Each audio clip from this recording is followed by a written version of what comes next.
Hello बच्चों, कैसे हो? आई होप कि बढ़िया होंगे। तो आपका एक बार फिर से हमारे चैनल कंसेप्ट ऑफ एम के पर स्वागत है। तो आज हम आपके लिए लाए हैं, यानी कि जो हम लोग अध्याय पढ़ रहे थे यानी पिछले सेशन में।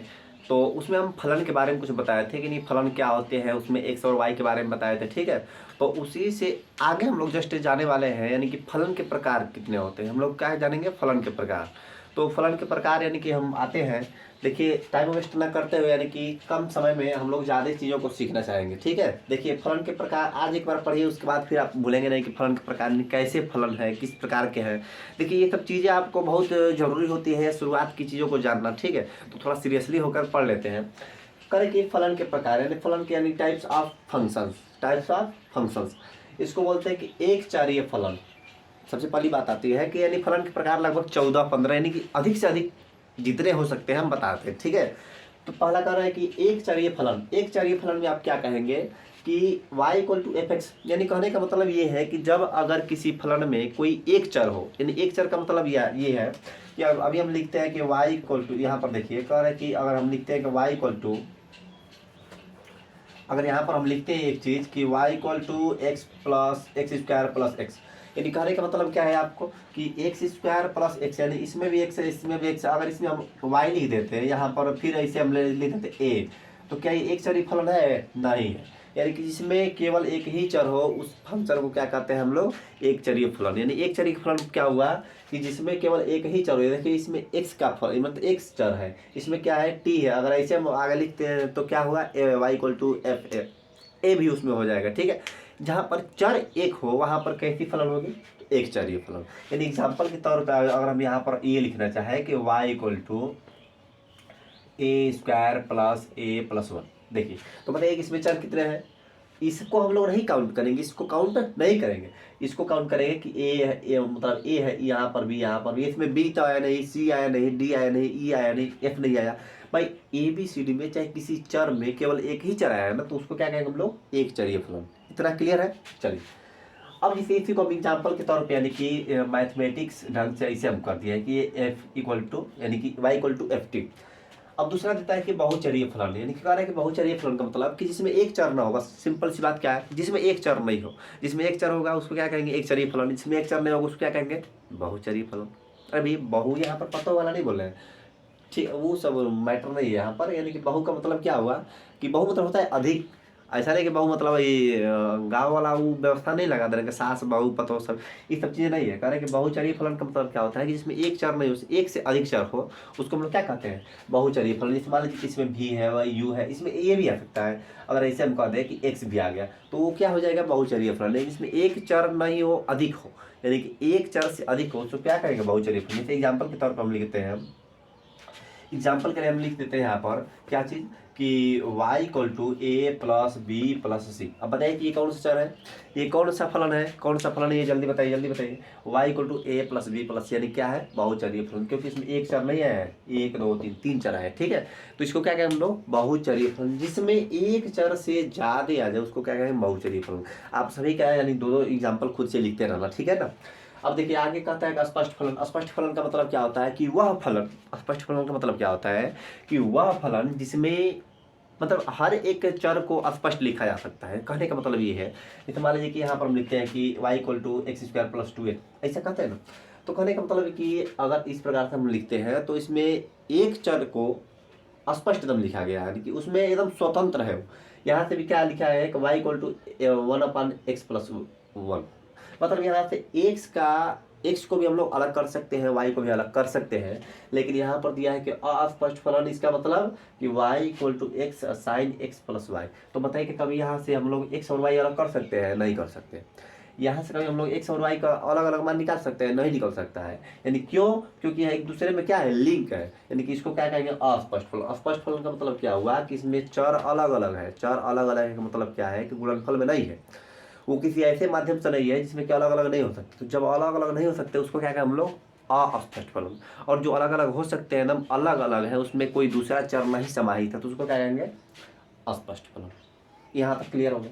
उसके बाद कह रहे हैं कि सम फलन। क्या कह रहा है? सम फलन। कह रहे हैं कि किसी भी फंक्शन में अगर आप x के स्थान पर माइनस एक्स रखेंगे, अगर उसका मान आता है प्लस में, उस फलन का मान आता है पॉजिटिव, तो क्या कहेंगे हम लोग? क्या कहेंगे? सम फलन है। और विषम फलन का मतलब क्या होगा कि अगर उसमें निगेटिव रखते हैं और फिर भी निगेटिव आ जाता है तो क्या कहेंगे, विषम फलन। कहने का मतलब ये है, जैसे सुनिए यहाँ पर कह रहे हैं कि y equal to X square, Y equal to X square. जरा ध्यान दीजिए, इसी को हम यहाँ पर लिखते हैं कि f माइनस एक्स, यहाँ पर एफ एक्स आ जाना चाहिए। और यहाँ पर लिखे थे हम क्या चीज़, एक माइनस एक्स, तो यहाँ पर माइनस एफ एक्स लिखे थे, ठीक है। तो कहने का मतलब कि इन दोनों का मतलब समझिए आप क्या। तो कह रहे हैं कि अगर कोई फलन यहाँ पर दे देते हैं y equal to X square, Y equal to X square, तो कह रहे हैं कि y equal to X square में बताइए कि सम फलन है कि विषम फलन है, सम फलन है कि विषम फलन। तो इसमें क्या करेंगे भैया, चुपचाप एक्स के स्थान पर माइनस एक रखिए, देखिए y equal to minus X रखे, यहाँ पर माइनस एक्स रखे तो ये क्या हो गया, एक्स स्क्वायर, इनके प्लस में आ गया। बताइए कि आप यहाँ पर माइनस एक्स स्क्वायर रखे हैं, ठीक है, तो प्लस आ गया कि नहीं आ गया, यानी कि फिर से पहला वाला आ गया। भाई जब पॉजिटिव आ जाएगा तब आपका क्या होगा, समफलन होगा। जब आपका पॉजिटिव आ जाएगा तो क्या हो जाएगा, समफलन हो जाएगा। और कह रहा है कि माइनस जब आ जाएगा, यानी कि देखिए यहाँ पर अगर यही चीज़ हम यहाँ पर कर दे कि एक्स क्यू, यहाँ पर क्या करते हैं हम, एक्स क्यू कर देते हैं, तो क्या होगा कि Y equal to X Q. इसका मतलब क्या होगा कि यहाँ पर माइनस रख लीजिए, तो माइनस यहाँ पर आप जब रखेंगे तो ये क्या हो जाएगा, माइनस एक्स का क्यू, इसका मतलब हो गया माइनस एक्स क्यू। हो गया कि नहीं हो गया। तो जरा समझिए कि यहाँ पर कर दिए क्या चीज़, माइनस एक्स क्यू। बताइए कि निगेटिव आ गया कि नहीं आ गया, निगेटिव आ गया। तो कह रहे हैं कि जब पॉजिटिव आ जाएगा तो कहेंगे सम फलन, जब निगेटिव आ जाएगा तो क्या कहेंगे, विषम फलन। देखिए फिर से एक बार, क्या एक चरीय फलन जिसमें एक चर हो।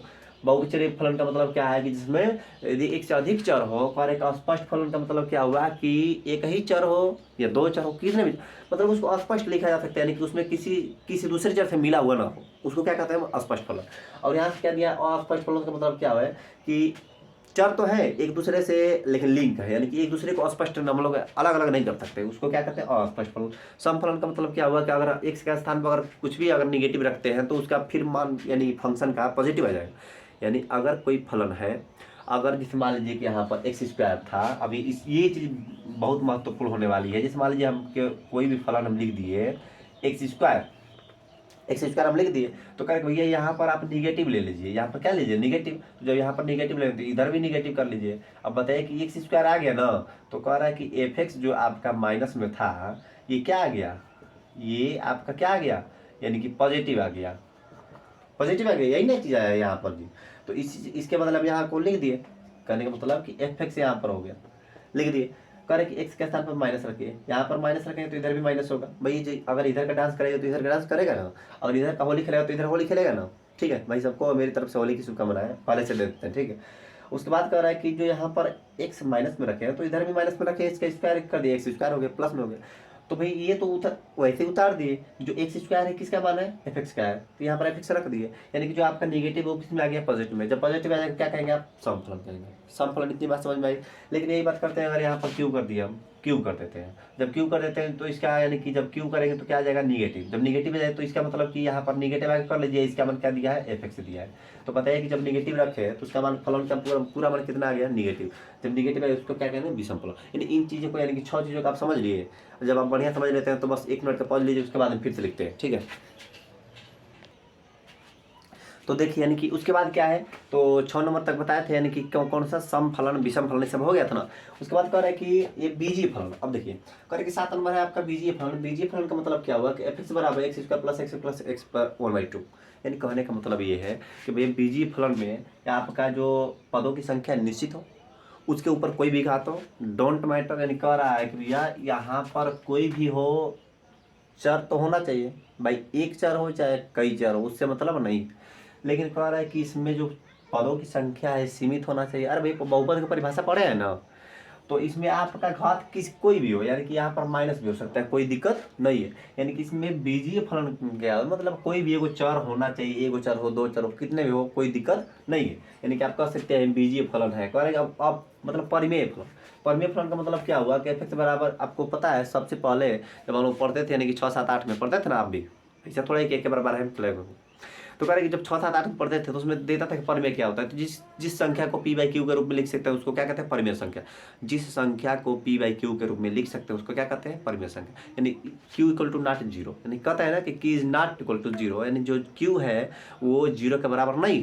यानी कि भैया जब यहाँ पर आप जीरो के बराबर नहीं हो गए नीचे वाला, तो यानी कि ऊपर वाला और नीचे वाला जब कोई भी जीरो के बराबर नहीं होगा तो उसको क्या कहेंगे परिमेय फलन।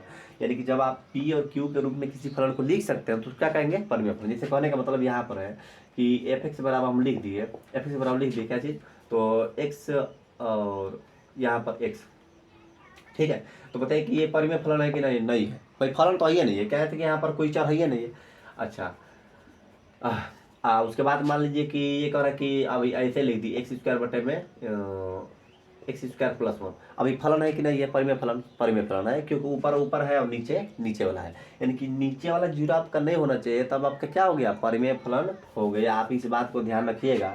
करें कि अबीजीय फलन, देखिए भैया बीजीय फलन हम क्या बताए, जिसपे कोई यानी कि कोई चर आ जा, कोई भी चर आ जाता हो, चरों की संख्या है वो निश्चित हो, पदों की संख्या निश्चित हो, जैसे कहने का मतलब 1 2 3 तीन इसमें, यहाँ पर एक्स एक्स है, वाई भी दे सकता है, जेड भी दे सकता है, कोई दिक्कत नहीं है। एक और एक भैया अबीजीय फलन, अबीजीय फलन का मतलब क्या हुआ कि जो ये चर है ना एक दूसरे से लिंक रहेंगे। अभी भी बताया कि लिंक रहने का मतलब किसी के साथ आएंगे, किसी के साथ आएंगे तो अलग अलग हो सकता है, नहीं हो सकता।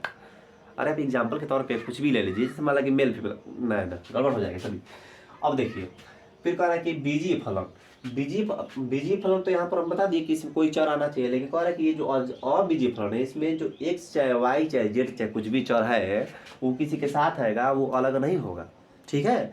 तो कहने का मतलब देखिए त्रिकोणमितीय अबीजीय फलन में सबसे पहला क्या है, ए नंबर त्रिकोणमितीय फलन। त्रिकोणमितीय फलन के मतलब क्या हुआ, इसमें sine X cos X tan X cot X cosec X sec X सब आता है ना, तो सब क्या है त्रिकोणमितीय फलन। कह रहा है कि प्रतिलोम त्रिकोणमितीय, प्रतिलोम त्रिकोणमितीय कह लीजिए चाहे वृत्तीय कह लीजिए, तो इसी को कहते हैं। जैसे कहने का मतलब ये है कि y इक्वल टू क्या है, हम लोग लिखते हैं कि y इक्वल टू क्या होता है, साइन इनवर्स x, ऐसे भी लिखते हैं हम लोग कि साइन इनवर्स y। तो भाई यहाँ से y का मान कितना होगा, यहाँ से y का मान कितना होगा, तो साइन इनवर्स x, यानी ऐसे जैसे अगर लिखेंगे कि x equal to sine Y तो क्या लिख सकते हैं, y equal to sine inverse x। तो भाई जब इनवर्स में बातें आती हैं तो उसको क्या कहते हैं हम लोग, प्रतिलोम त्रिकोणमितीय, यानी इसको कहते हैं कि प्रतिलोम वृत्तीय फलन या प्रतिलोम त्रिकोणमितीय फलन, ठीक है। एक हो गया ऐसे यानी कि त्रिकोणमितीय फलन, और दूसरा हो गया आपका वृत्तीय फलन जिसको कहते हैं प्रतिलोम त्रिकोणमितीय फलन या प्रतिलोम वृत्तीय फलन। फिर कह रहे हैं कि लघुगणकीय फलन, लघुगणकीय फलन का मतलब क्या होगा, लघुगणकीय फलन का मतलब लाग वाला जितना भी होता है ना सब क्या होगा, लघुगणकीय फलन होगा। लघुगणकीय फलन में लॉग आएगा, ये बात आपको फिक्स हो जाना चाहिए। उसके बाद कह रहा है कि चर घातांकीय, चर घातीय फलन, कह रहे हैं कि चर घातीय फलन जिसको कहते हैं कि घातांक एक्सपोनेंस, सुने हैं ना आप, एक्सपोनेंशियल। तो कह रहे हैं कि चर घातीय फलन का मतलब क्या हुआ कि भाई ई के पावर एक्स हो गया, ए के पावर एक्स हो गया, जिसे कहते हैं कि साइन एक्स के पावर कॉस एक्स हो गया, ये सब क्या हो गया आपका चर घातीय फलन है, यानी कि जिसके घात ही चर हो उसको क्या करेंगे, चर घातीय फलन, जिसके घात ही क्या हो, चर हो, चर घातीय फलन कहेंगे। अब उसके बाद क्या है देखिए, कहेंगे परिभाषित फलन, डिफाइंड फंक्शन, इसको क्या कहेंगे, डिफाइंड फंक्शन, इसको क्या कहेंगे, डिफाइंड फंक्शन। अच्छा इस सभी का इंग्लिश तो नहीं बताना पड़ेगा भाई, इंग्लिश ठीक है कोई दिक्कत नहीं, इसको क्या कहेंगे, डिफाइंड फंक्शन। इसको अब देखिए कह रहे कि ये जो परिभाषित फलन है इसका मतलब क्या हुआ कि जिसे मान लीजिए कोई भी फलन है, यानी कि y equal to F X ऐसे दे दिया, y equal to F X, तो कह रहे भैया कि इसमें जो अगर हम लोग x का मान रखेंगे, यानी x बराबर हम लोग a रखते हैं, ठीक है, x बराबर a रखते हैं, तो y का मान जो है जो एफ ए आएगा, एफ ए वो क्या होना चाहिए, परिभाषित होना चाहिए, वो निश्चित होना चाहिए, ठीक है। ऐसा नहीं कि परिभाषित नहीं हो, यानी परिभाषित नहीं होने का मतलब क्या हुआ, जैसे मान लीजिए अगर लिख देते हैं कि 1 आ गया, 2 आ गया, 3 आ गया, 4 आ गया, 5 आ गया, -2 -3 -4 -5 कुछ भी आ जाए यानी कि वास्तविक संख्या, तो उसको क्या कहेंगे, परिभाषित फलन है। लेकिन जैसे मान लीजिए कि अगर हम कहते हैं कि कहते हैं इसे कि y का मान हम ऐसे कर दिए हैं, यहाँ पर हम ऐसे कर दें कि हम लोग का मान आ गया 0/0, चाहे हम कहते हैं कि आ गया हम लोग का इन्फिनिटी, या कह सकते हैं कि आ गया हम लोग 1/, मतलब इस प्रकार से जब आ जाते हैं तो ये अनडिफाइंड है, यानी कि परिभाषित नहीं है, ठीक है। तो कहने का मतलब कि अगर परिभाषित फलन जब तभी होगा कि जब यानी फलन में x बराबर a या x का मान कुछ भी रखते हैं और वो परिभाषित आ जाता है, यानी कि उसका कोई निश्चित मान आ जाता है, यानी अपरिभाषित नहीं रहे। अपरिभाषित का मतलब यह है कि फिक्स मान नहीं है, कुछ भी हो सकता है। जैसे कहने का मतलब ये समझिए, कोई कहते हैं कि सर जी ऊपर नीचे और 0 0 है तो बराबर है ना, इसको कटा के 1 ले दीजिए, ना भैया 1 नहीं होगा, फिर कोई कहता है कि सर जी चलिए ऊपर कुछ भी जीरो रहता है, नीचे क्या रहता है कुछ भी हो, लेकिन ऊपर अगर जीरो हो तो उसका मान कितना होता है, जीरो होता है। ये भी बात सही है, लेकिन ऐसा नहीं होगा। फिर कोई कहता है कि सर जी ना हम नीचे का देखेंगे, कोई कहता है कि नीचे अगर जीरो हो ऊपर कुछ भी हो उसका मान क्या होता है, अनंत होता है। भैया बताइए कि एक ही चीज़ का तीन तीन आंसर हुआ कि नहीं हुआ, एक एक हो गया, एक जीरो हो गया, एक अनंत हो गया। तो इन चीज़ों को क्या कहते हैं हम लोग, अपरिभाषित। अपरिभाषित मतलब क्या हुआ कि जिसका मान फिक्स नहीं हो। परिभाषित मतलब क्या हुआ कि एक से बराबर कुछ भी मान रखें तो क्या हो जाएगा, परिभाषित हो जाएगा। उसी मान को क्या कहते हैं, परिभाषित फलन। देखिए उसके बाद क्या है अगला, अपरिभाषित फलन, यानी कि उससे पहले क्या बताया, परिभाषित फलन। परिभाषित फलन का मतलब क्या हुआ कि जब किसी फलन में अगर x का मान चाहे y का मान कुछ भी अगर जिस चीज़ का फलन दिया हो, अगर उसका मान रखते हैं तो कहीं ना कहीं आपका फिक्स वैल्यू आ जाएगा। जब फिक्स वैल्यू आ जाएगा, निश्चित मान आ जाएगा, उसको क्या कहेंगे, परिभाषित फलन है। लेकिन बात करते हैं अपरिभाषित फलन का मतलब कि यहाँ पर ये होगा ना कि जैसे मान लीजिए x का कुछ भी मान है, जैसे x का कुछ भी मान है तो उसका मान या तो 0/0 आ जाए, इन्फिनिटी आ जाए, इन्फिनिटिव गुणे इन्फिनिटिव आ जाए, या फिर कह रहे इन्फिनिटी माइनस इन्फिनिटी, उसके बाद फिर करें 0 इंटू इन्फिनिटी, उसके बाद करें 0 का पावर 0, 1 का पावर इन्फिनिटी, इन्फिनिटी पावर, मतलब इस प्रकार की जितनी भी चीज़ें आती है ना उसको क्या कहते हैं, उसको क्या कहते हैं हम लोग कि अपरिभाषित फलन, यानी इनडिटर्मिनेट फॉर्म है। ठीक है, यानी इनडिफिनिट, अनिश्चित है, इनडिटर्मिनेट जिसको कहते हैं, इनडिटर्मिनेट फॉर्म। इसको सातों को क्या कहते हैं, 7-8 जो है, इन 7-8 को कहते हैं इनडिटर्मिनेट फॉर्म। इनडिटर्मिनेट फॉर्म तो अपरिभाषित मान है, इसका मान कोई फिक्स नहीं है कि कितना होगा। ठीक है, जैसे मान लो कोई कहता है कि यहाँ पर हम एक करेंगे, भाई एक नहीं होगा। कोई कहता है कि ऊपर और नीचे जब दोनों सेम हो, यानी अंश और हर जो दोनों सेम हो, यानी कि नोमिनेटर डिनोमिनेटर जब सेम हो, उसको क्या कहते हैं हम लोग, एक। लेकिन यहाँ पर एक नहीं होगा। कोई कहता है कि सर जी हम ऊपर जो देख लेते हैं जीरो तो हमेशा लगा देते हैं जीरो, इसका मतलब कि नीचे भी तो है, जीरो नहीं होगा। कोई कहता है कि सर जब नीचे देख लेते हैं तो उसका मान क्या होता है, इन्फिनिटी हो जाता है, नहीं होता है। वैसे इन्फिनिटी की बात करते हैं तो ये सब चीज़ें क्या है, अपरिभाषित फलन है। ठीक है, जैसे मान लीजिए हम कहना चाहते हैं कि y इक्वल टू, यहाँ पर दे दिए कि sine x upon x, y equal to दे दिए साइन x अपान एक्स। करें कि यहाँ पर x बराबर 0 पर मान ज्ञात कीजिए, x बराबर 0 पर मान ज्ञात कीजिए। भैया यहाँ पर साइन 0 उसका मान कितना होता है, 0, x का मान यानी कि 0 रखिए तो 0। बताइए कि ये फिक्स मान है, नहीं है, इसका मतलब क्या है, अपरिभाषित मान आएगा। समझ में मेरी बात आ रही है, ठीक है।